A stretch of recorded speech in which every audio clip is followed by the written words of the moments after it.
Allahu Akbar, Allahu Akbar, Allahu Akbar. Allahu Akbar, Allahu Akbar, Allahu Akbar. Allahu Akbar, Allahu Akbar. Allahu Akbar kabira. Walhamdulillahi kathira. Wa subhanallahi wa bihamdihi bukratan wa asila. Allahu Akbar. Wa la ilaha illa Allah wahdah sadaqa wa'dah. Wa nasara 'abdah. Wa 'azza jundah.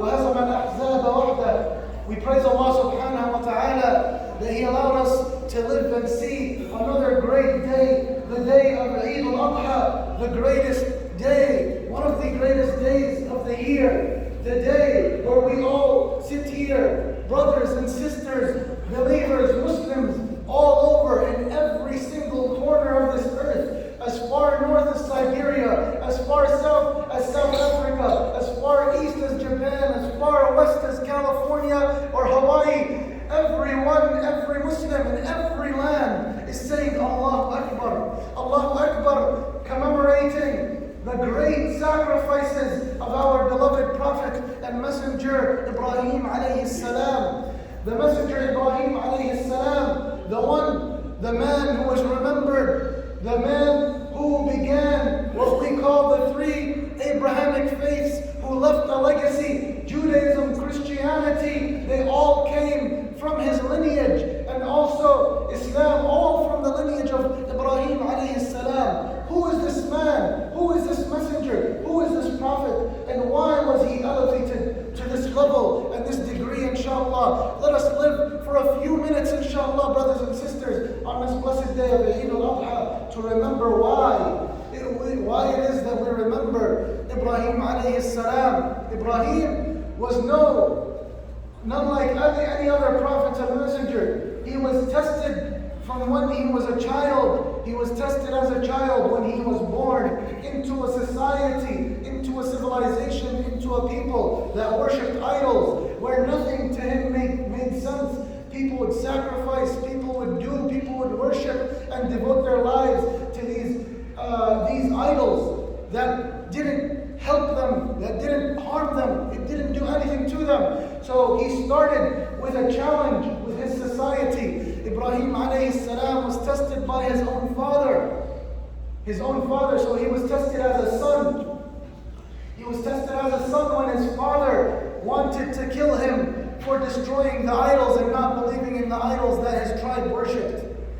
Ibrahim alayhi salam was tested as a young man when he went to Namrud, the king of Iraq at that time, when he went to the king of Mesopotamia, and he told him, prove to me that your God can harm and benefit. Prove to me and show to me what your God can do, or else I will punish you. And Ibrahim alayhi salam debated him in the famous debate, as Allah narrated in Surah Al-Baqarah. He was tested as an older man as well, not still a young man, but in his mid-ages, when he went with his wife Sarah to Fir'aun, and Fir'aun wanted to take Sarah away from him, and then he had to flee with his life, alayhi salatu wassalam. Ibrahim alayhi salam was tested as a husband when he lived with Sarah, when he lived with his wife Sarah, and she didn't give him children until an older age, and then he lived with his other wife Hajar.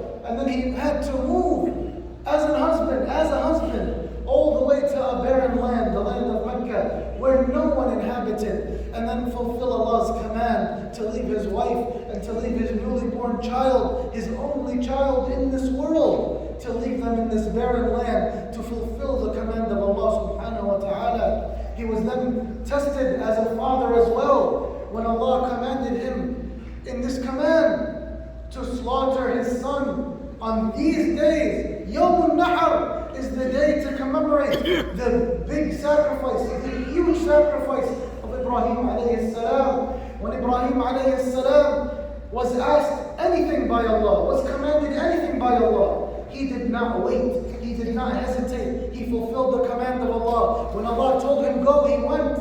When Allah told him do this, he did it. When Allah told him to leave Hajar and his son in the barren desert, he didn't even tell them why. He didn't consult them, he just did it. But when Allah commanded him to slaughter his own son and to sacrifice his own son Ismail, he went to his son and he said, Ya bunayya inni ara fil manami anni adbahuk, fanzur mada tara. He said, Ya son, I see as if Allah has commanded me to slaughter you. What do you think of this? He actually asked his son for his opinion. That's how difficult it was for him to make this decision. Then he told him, Oh my father, do whatever Allah commanded you. Inshallah, I will be from amongst the patient. Such a great, huge test that became even greater when he saw that his son is obedient, when he saw that his son fulfilled the command of Allah and is willing to do anything to fulfill Allah's command.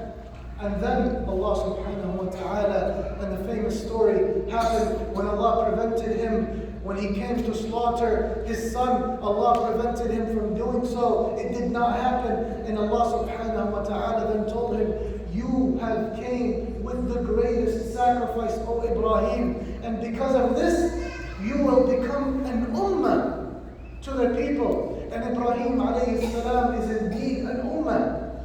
And then he took his son and he built the Kaaba where our brothers and sisters who are doing Hajj right now are perhaps doing Tawaf al-Ifada as we speak, perhaps performing their final nusuk of Hajj right now as we speak, to commemorate this day, to commemorate the sacrifices of Ibrahim alayhi salam. Brothers and sisters, it is sacrifice, it is being tested that made Ibrahim alayhi salam who he is.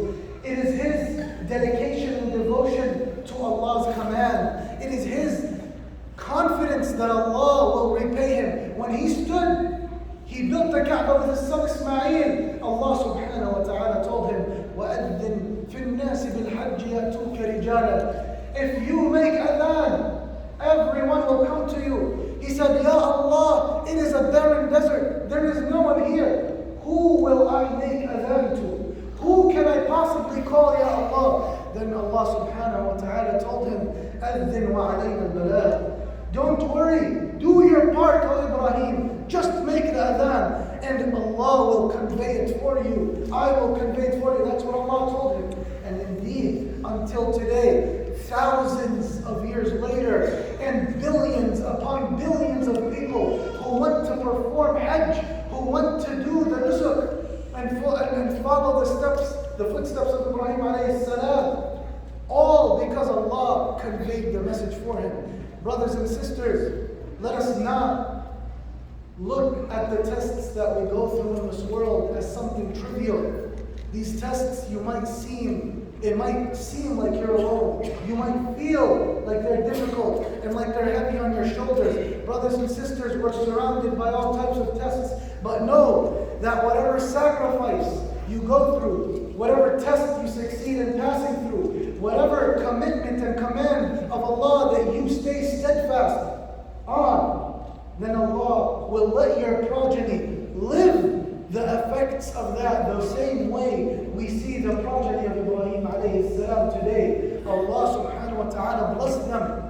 Allah subhanahu wa ta'ala blessed them every single salah. 1.8 billion Muslims around the world right now that came in to do takbir. Who gets the reward for it? Ibrahim alayhi salam. 1.8 billion prayed in salah. What do we say? Allahumma salli ala Muhammad wa ala ali Muhammad kama sallayta ala Ibrahim wa ala ali Ibrahim. We're reminded of Ibrahim every single salah, 1.8 billion. Why? Because he was alone being tested and he passed. Because he foresaw the effects. And I want every single one of us here, when you see a command of Allah that's heavy, that's difficult, this is haram, I have to leave it. This is something that displeases Allah, I have to abstain from it. This is something that Allah would love for me to do, so I must do it. It might be difficult, you may be alone, but know that whatever you do, it's going to be a ripple effect on all of your progeny and all of your descendants. And you, brothers and sisters, will receive all that reward, inshallah ta'ala. We ask Allah to reward us for and bless us with a righteous progeny. We ask Allah subhanahu wa ta'ala to allow us to live in the legacy of Ibrahim alayhi salam. Barakallahu li wa lakum fi al-Qur'an al-azim wa nafa'ani wa iyyakum bima fihi min al-ayati wa dhikr al-hakim. فاستغفروه إنه هو الغفور الرحيم.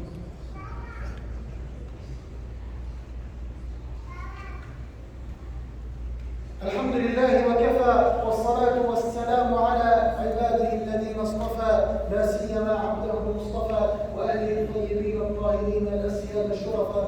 الله أكبر الله أكبر الله أكبر كبيرا والحمد لله كثيرا وسبحان الله بكرة وأصيلا. Brothers and sisters, a few reminders of for Eid al-Adha, inshallah ta'ala. Be sure to not let this day pass without reaching out to your kinship, your rahim, your brothers and sisters, your uncles and aunts, your parents, akid, 100%, everyone who is close to you, your near friends. And if your parents have passed away, may Allah subhanahu wa ta'ala shower them in His mercy and unite you with them in Jannatul Firdaus. Ameen Rabbil Alameen. It is also from Silatul Rahim to reach out to their friends, to reach out to your parents' friends if they're still alive. If your parent is not here, that does not mean that you don't reach out to those who your parents would have if they were alive this Eid al-Adha. So do reach out to them as well. Inshallah, make it a joyous occasion. Smile, spread joy. Do not cause any stress amongst the family. If there's things that irritate you, then suck it up and let it go. Today's the day to let it go. If there's certain rules that you don't twist, that you don't bend, certain things the kids play with, certain places you take them, certain things they eat. If they don't eat sugar, candy, whatever, let them do it today. Allow them, give them leeway. This is a Eid. The Rasul sallallahu alayhi wa sallam gave leeway in this Eid more than any other occasion during the year, to a point where the Rasul sallallahu alayhi wa sallam in his own house, where he forbade the Sahaba, they never listened to music, they never listened to musical instruments. Abu Bakr radiallahu anhu entered the house of the Prophet sallallahu alayhi wa sallam and saw young girls playing what was a mizmar. A mizmar is like a musical instrument. And Abu Bakr said, Ya Rasulullah, is this music in your house, Ya Rasulullah? The Rasul sallallahu alayhi wa sallam said, let them, Ya Abu Bakr, let everyone know that we have a Eid as well. Let the Jews and the Christians know that this is our Eid. This is when we celebrate. This is when we give leeway to our younger ones as well, specifically, inshallah. So do take them out, go places, bi'idhnillahi ta'ala. Also, do not forget to do takbir after every salah until the third day of Eid, inshallah ta'ala. Asr, that's when we cut off. But throughout the day, do Allahu Akbar, Allahu Akbar, Allahu Akbar kabira, and keep repeating it after salah and throughout the day, and as you're driving away, and as you're coming.